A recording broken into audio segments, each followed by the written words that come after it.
Hello दोस्तों, आपका स्वागत है इस YouTube channel super fast classes 17 में। और आज मैं लेकर आया हूँ 12th क्लास का हिंदी कवि, जिसके लेखक है भूषण और आपके बोर्ड सेशन पर लिखा गया है।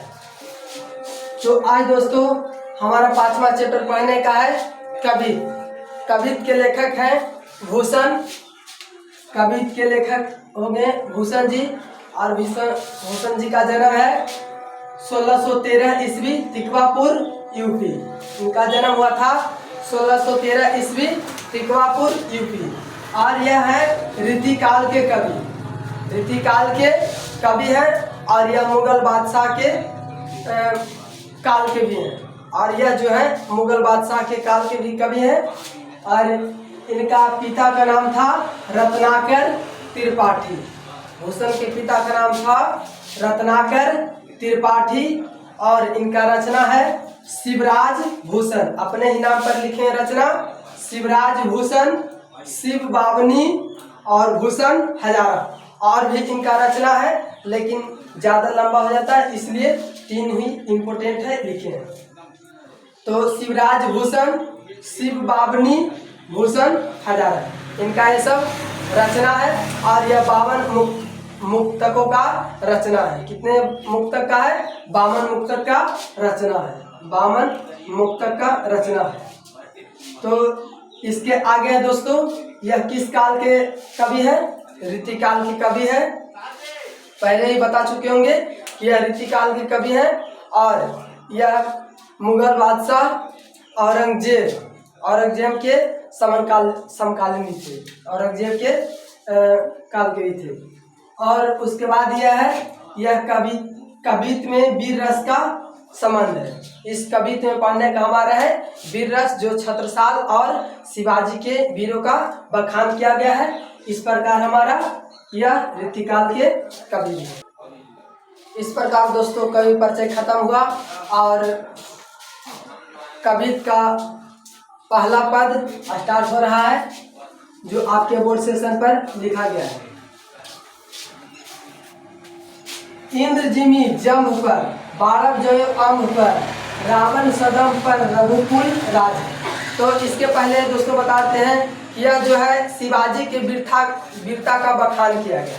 इसमें हमारे भूषण जी शिवाजी के वीरता का बखान करते हैं और बताते हैं कि इंद्र जिमी जम्भ पर, यानी कहने का अर्थ हुआ कि इंद्र भगवान जिस प्रकार हमारे जम्भ पर अर्थात अग्नि देवता पर राज करते हैं, क्योंकि इंद्र भगवान ही हम लोग का वर्षा कराते हैं। तो इसमें बताया जा रहा है कि जिस प्रकार इंद्र भगवान अग्नि पर राज करते हैं और 12 जय अम्भ पर, और बोला है कि इसमें जो है 12 जय अम्भ पर, 12 जय अम्भ पर, रावण सदम्भ पर रघुकुल राज है। और इसमें बताया गया कि जिस प्रकार हमारे रघुकुल राज यानी कि रावण पर जो है राम राज करते हैं। रघुकुल मतलब राम राज करते हैं, रघुकुल यानी कि राम के कुल। तो इसमें बताया गया कि जिस प्रकार हमारे इंद्र भगवान अग्नि देवता पर राज करते हैं और रावण पर कौन राज करते हैं? राम राज करते हैं। उसी प्रकार आप भी जो है वीर कहलाए और इस प्रकार हमारे वीरता का बखान करते हैं। तो तीसरा लाइन में बताया है दोस्तों कि कौन बारी वाह पर, शंभुरति नाह पर। तो शंभु कहा गया है शंकर भगवान को। तीसरे लाइन में कहा गया दोस्तों शंभु किसको कहा गया है? शंकर भगवान को। तो बोला गया कि शंभुरति नाह पर, कौन बारी वाह पर, शंभुरति नाह पर। तो बोले कि जिस प्रकार हमारे शंकर भगवान कौन बारी वाह पर, यानी कि कौन बारी वाह पर, जिस प्रकार 12 भुजाओं पर हमारे शंकर भगवान राज करते हैं, उसी प्रकार हमारे शिवाजी भी वीरता के लिए प्रसिद्ध हैं। तो इसमें बोला कि जय सहर्ष बाहु पर राम द्विज राज है। तो यहाँ पर राम द्विज राज का अर्थ हो गया कि परशुराम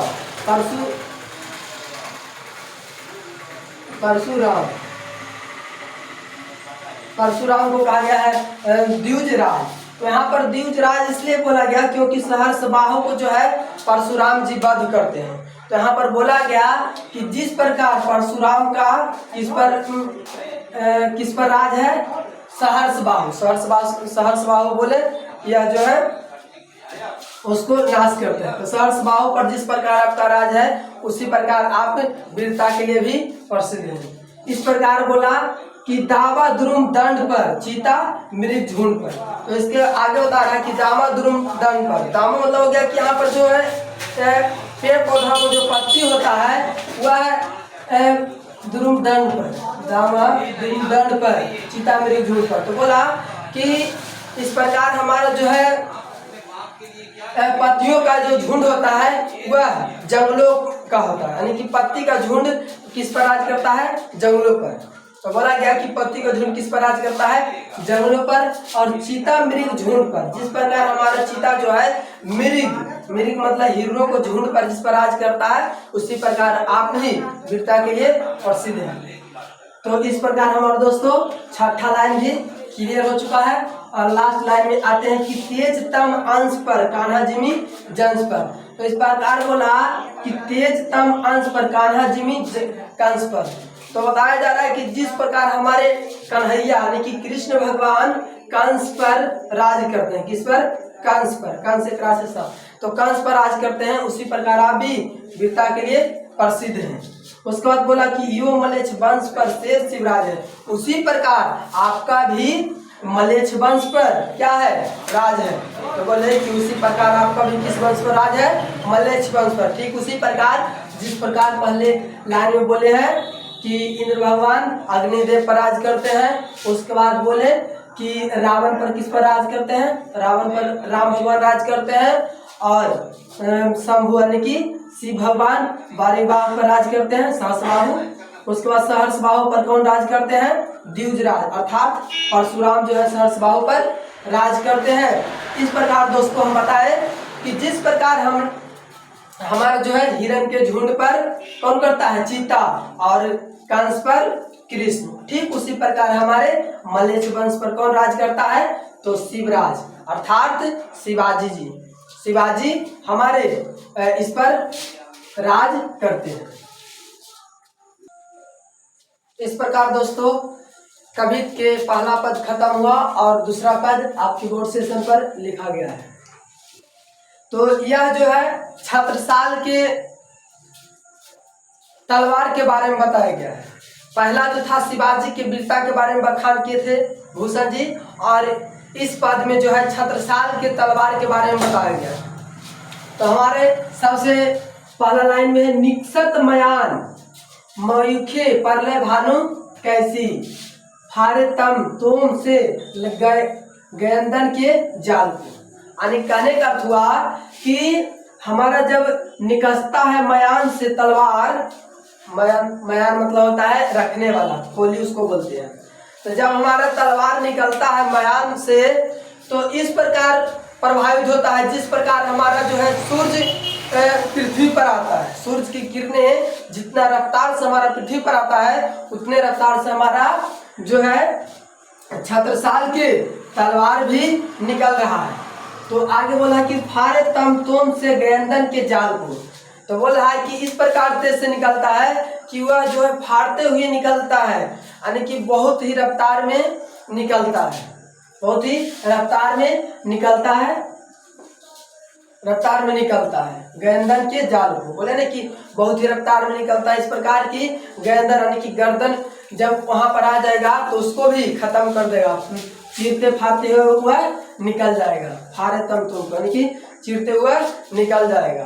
तो इस प्रकार दोस्तों तीसरा लाइन में बढ़ते हैं। लागती लब की कंठ बैरिन की नागिन सी रुद्र रही रिझावे दे दे मुंडन की माल को। तो सबसे इंपॉर्टेंट लाइन है, बताया गया कि लागती लब की कंठ बैरिन के, यानी बोला गया कि बैरिन मतलब होता है दुश्मन, बैरिन मतलब दुश्मन, यानी बोला जा रहा है कि ऐसा लग रहा है कि दुश्मन के जो है कंठ पर इस प्रकार वार करता है आपका तलवार कि नागिन, जैसे कि कोई नागिन लिपट गया, जैसे कि कोई नागिन लिपटता है उसी प्रकार आपका तलवार भी दुश्मन के गर्दन पर लिपट जाता है। तो दोस्तों इसके बाद चौथा लाइन में बोला जा रहा है कि रुद्र ही रिझावे दे दे मुंडन की माल को। और इस प्रकार गर्दन पर लगता है और मुंडन की माल एकत्रित होता है। तलवार से कटकर मुंडन की माल एकत्रित होता है। तो दोस्तों आगे बढ़ते हैं। आशा करते हैं कि यह लाइन आपको समझ में आ गया होगा। तो आते हैं छठा से सातवां लाइन में। लाल क्षितिपाल छत्रसाल महा बाहुबली कहाँ लो बखान करो तेरी तलवार को। तो बोलते हैं कि लाल क्षितिपाल यानी बोला जा रहा है कि ये छत्रसाल आपकी वीरता का बखान मैं कहाँ तक करूं। बोले हैं कि करवाल को आपकी वीरता का बखान कहाँ तक करूं।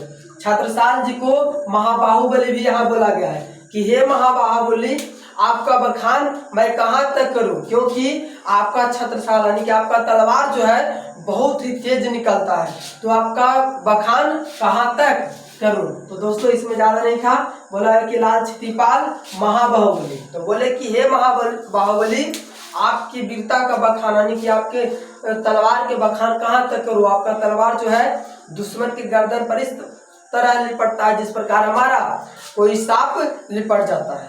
तो दोस्तों छठा से सातवां लाइन बहुत इजी था। तो आते हैं सबसे लास्ट लाइन पे। प्रति भट कटक कटीले केते काटी काटी कालिका सी किलकी कलेउ देती काल को। तो यह भी लाइन है। प्रति भट कटक कटीले केते काटी काटी कालिका सी दे किलकी कलेउ देती काल को। यानी बोला गया कि प्रति भट कटक कटीले, बोला गया कि आपका जो है तलवार इस प्रकार दुश्मन के गर्दन को काटता है, यानी कि काट काट के जो है कटक कटीले यानी कि काट काट कर इस प्रकार अनुभव हो रहा है कि वह काट काट कर किसको दे रहा है, कालिका देवी को सुबह का नाश्ता दिया जा रहा है। यानी कि आपका तलवार जो है इस प्रकार से चलता है कि इतना मुंडन को मतलब कि प्रहार कर रहा है कि उसका मुंडन एकत्रित कर कर किसको दे रहा है, कालिका देवी को। हाँ, कालिका देवी को सुबह का नाश्ता भी दिया जा रहा है। तो दोस्तों इस पद में हमारा जो है छत्रसाल के तलवार के वीरता का बखान किया गया था और इसमें इस लाइन के माध्यम से बताया गया था कि आपके तलवार जो है सूर्य के किरणें से भी तेज चलता है। परले प्रमुख यानी कि आपका तलवार जो है सूर्य के किरणें से भी तेज चलता है। और बोला कि दुश्मन के गर्दन पर इस प्रकार जो जाता है कि यदि आ जाएगा तो वह फाड़ते हुए निकल जाएगा। और इस प्रकार अनुभव होता है लोगों को कि यदि तलवार निकलता है तो दुश्मन के कंठ पर इस प्रकार लिपट जाता है जिस प्रकार कोई नागिन नाग से लिपट जाता है, उसी प्रकार वह भी लिपट जाता है। और तो आगे बताइए कि दोस्तों कि वह जो है मुंडन की माल यानी कि तलवार जो है मुंडन की माल को खत्म करके एकत्रित करता है। उसके बाद बोले दोस्तों कि लाल क्षितिपाल महाबाहुबली यानी बोला है कि हे महाबाहुबली, छत्रसाल जी को बोला जा रहा है कि हे महाबाहुबली आपकी वीरता का बखान कहाँ तक करूं, क्योंकि आपके तलवार बहुत ही तेज चलता है। तो इस प्रकार लास्ट लाइन में बोलते हैं कि आपके तलवार जो है मुंडन को काट काट कर एकत्रित कर कर कालिका देवी को सुबह का नाश्ता भी दिया जा रहा है। तो आशा करते हैं दोस्तों यह पद आपको बहुत ही बेहतर से समझ में आया होगा। और इसी प्रकार से हमारे लगातार वीडियो पाने के लिए हमारे चैनल को सब्सक्राइब करें और इस चैनल के माध्यम से 12th क्लास का हिंदी एवं इंग्लिश का ट्रिक वाइज वीडियो और 10th क्लास का मैथ का वीडियो ही प्रोवाइड किया जाएगा दोस्तों। और इस प्रकार से हमारे लगातार वीडियो को पाने के लिए हमारे चैनल को सब्सक्राइब करें और कमेंट में जरूर बताएं कि आपको कैसा यह वीडियो लगा। Thank you.